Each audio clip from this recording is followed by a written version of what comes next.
أعزائي أهلا بكم في حلقة جديدة من بودكاستي وبودكاستكم الموضوع كبير.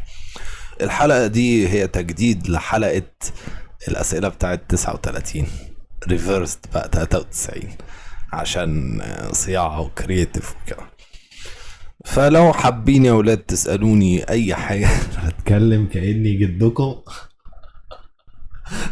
وهديلكم الحكمة بقى والموعظة بالرد على هذه الأسئلة. لو عايزين تسألوا أي حاجة اسألوا اللي انتوا عايزين، الحلقة دي مخصصة لهذا. أي حاجة بقى تفكيركم يجيلها، عايزين تسألوا حاجات مش عارف ايه اسألوا حاجات مش عارف ايه، عايزين تسألوا حاجات مش عارف ايه اسألوا حاجات مش عارف ايه، عادي مفيش مشكلة خالص. بس حاولوا تختاروا ألفاظكم، خلوا الألفاظ خلوا ألفاظكم حلوة. عايزين ننتقي بقى ونرتقي وأسئلتنا تبقى حلوة وإجاباتنا تبقى حلوة وطريقتنا تبقى حلوة والناس تحبنا ونبقى حلوين، كلنا نبقى حلوين. مش عايزين تبقوا حلوين يا ولاد ويا بنات ويا أي حاجة تانية عشان ما تطلعوش. مش عايزين تبقوا حلوين، عايزين تبقوا حلوين، خلونا نبقى حلوين.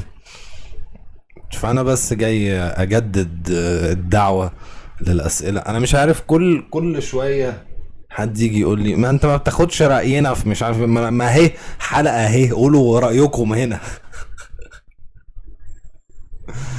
او على باتريون. عملت باتريون اشتغل في واحد، في واحد عمل بليدج حتى الآن $1 ومبسوط جدا. ممكن برضو الأسئلة على باتريون عادي، يلا روحوا على باتريون حطوا أسئلة كتير مفيش مشكلة. على يوتيوب برضو موجود قشطة. في ايه تاني تقريبا؟ لا ابل بودكاست روحوا بقى تحطوا ريفيو، انا عايز ريفيو عظيم. ابل بودكاست اي حد بيستخدم ايفون يلا يا حبيبي يلا روح اديني ريفيو حلو.